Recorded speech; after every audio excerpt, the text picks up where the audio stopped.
If you have your own YouTube channel, let me know if this sounds familiar. I have no experience in video editing, video making, video anything. Meet Jen, a 58-year-old creator who started making YouTube videos in the last year, just like many of you who's just done this. I really did monetize my channel in 10 weeks. Not only that, but in her first month as a monetized channel, she earned $2,800. Honestly, I went into this thinking that if I could make $200 a month, that I would be super happy. Which kind of makes you wonder, how did this seemingly very ordinary YouTube creator succeed where so many have failed? To monetize their channel so fast with so little YouTube experience and make so much money from it? Well, today I'm going to reveal to you Jen's exact strategy, a lot of it through her own words in 7 simple steps. And do make sure to watch the whole video because there is one gem of a tip from Jen that got her from 359 subscribers to over 2,000 subscribers with a single video. But first, let's start at the beginning. So number 1, commitment.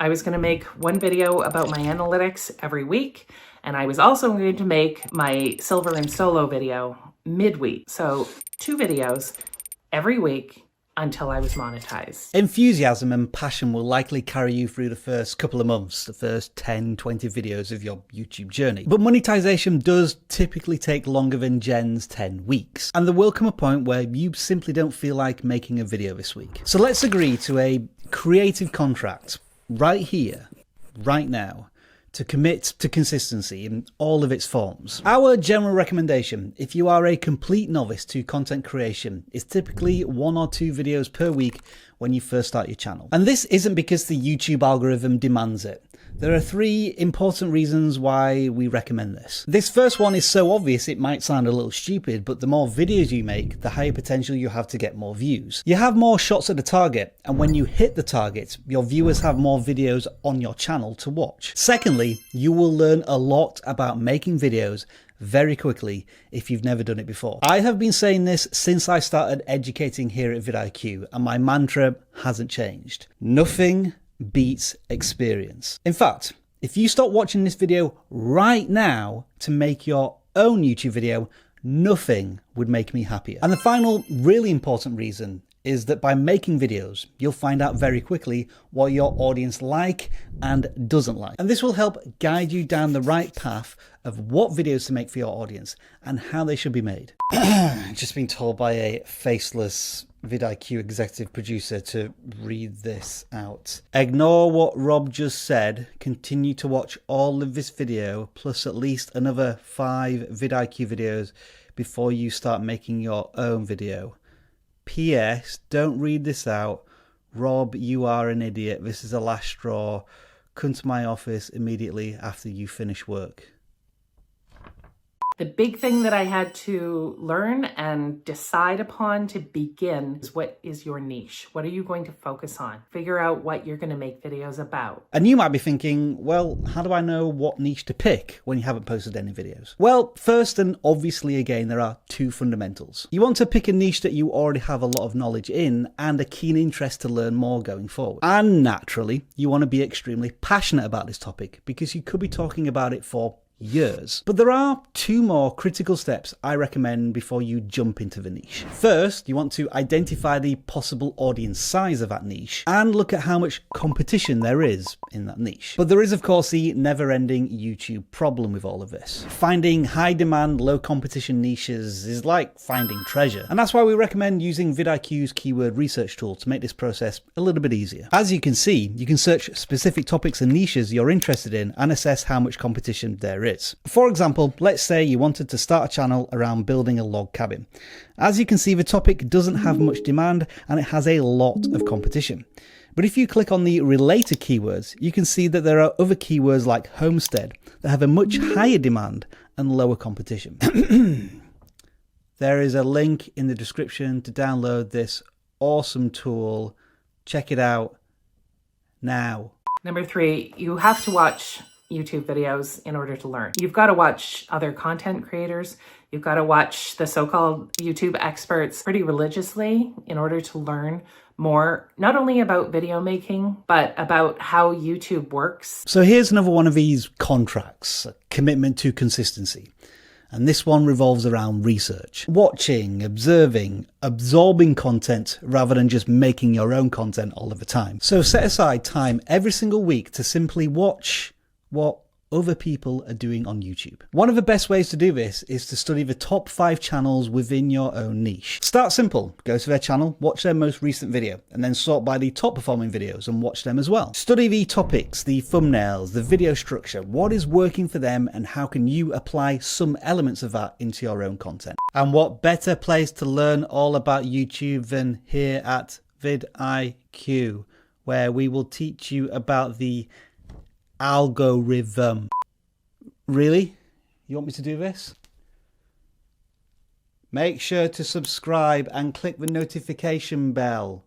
One video that helped me of someone interviewing Mr. Beast. One of his pieces of advice for new YouTubers. He said, your first, I think 10 or 20 videos are going to suck. I fully agree with that. Don't worry about it. Don't let that stop you from starting a YouTube channel and trying to get it monetized, that you're too embarrassed. What we need here are some realistic expectations about your YouTube journey. In the beginning, the videos you publish are unlikely to get more than 1,000 views. Probably a lot less, in fact. Now, it's not impossible. You will see creators on YouTube who achieve this, but don't feel bad if your videos aren't getting any views to begin with. This is completely normal, almost expected, and it doesn't mean that you suck as a creator and that you should give up before you've even really begun. What we need to do is adopt a constructive mentality. If your next video flops, there are 2 ways you can approach this. You can just throw up your hands and say, this is too hard, I hate YouTube. Or you can ask yourself this question: what's the one thing I could improve in my next video? Now for Jen, it might be something as simple as putting more consideration into how she frames her videos, because this space at the top of the frame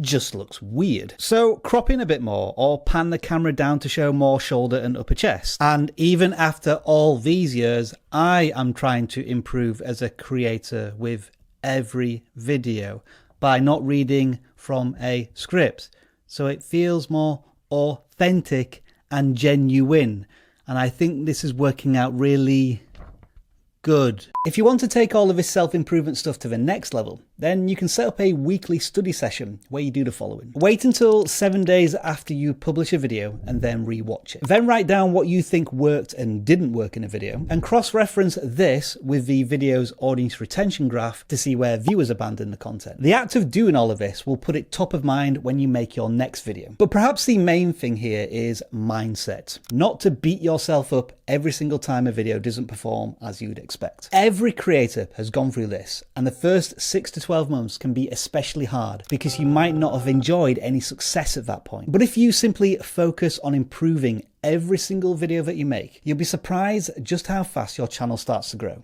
especially when it gains momentum. New things that I learned every week. You have to learn, you have to learn, you have to learn. I didn't know anything about video editing software, and it was really intimidating to look at it. I'm going to post a screenshot of DaVinci Resolve, which is what I use for editing my videos. I had to watch dozens and dozens of videos and get over my complete lack of understanding. What we're talking about here are the universal skills all creators, irrespective of their topic, need to learn. And it is actually one of my favorite tips from Jen, because so many creators just want to skip this part and move straight onto monetization. But YouTube isn't like this. It's like driving a car. You've got to understand the fundamentals before you can get really creative.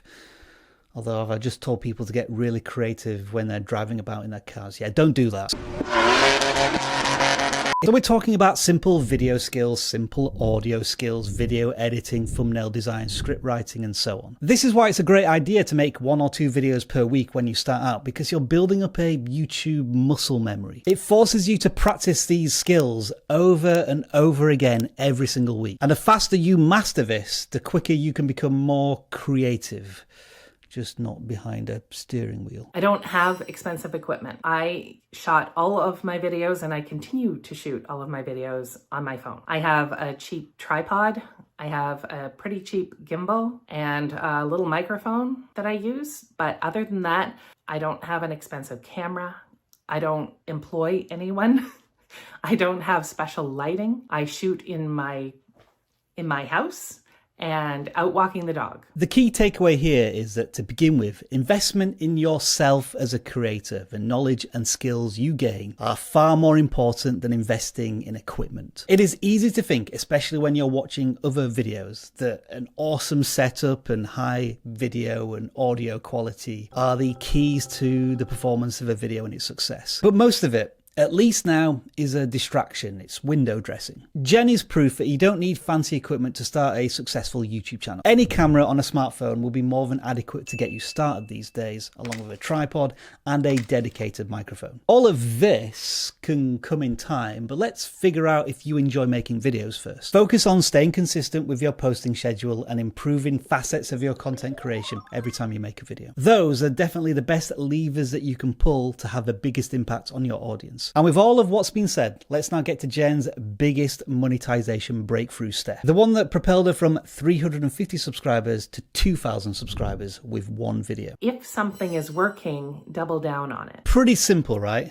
But it is damn effective. The reason this works so well is that once you've had your viral moment on your channel, it is a clear indication that the topic you covered in the style that you covered it in resonated with your audience. Now, this viral moment doesn't need to be 1 million views. It's something that outperforms your channel by a significant amount. It could be 1,000 views in the first 24 hours when typically your videos get 100 views. Your next video after your viral moment shouldn't be random.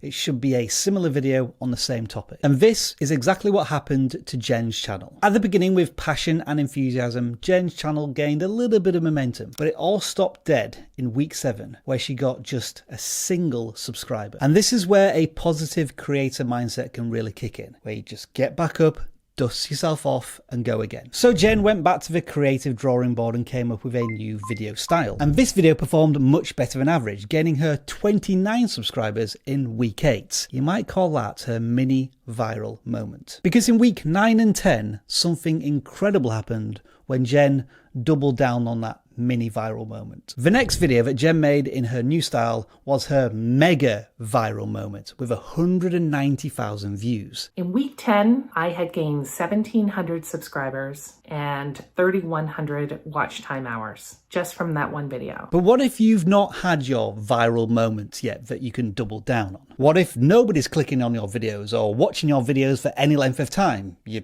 just stuck. If that is the case, it could be down to 3 big common mistakes many small channels commit. But luckily for you, we're going to show you what they are in this video and how to fix them.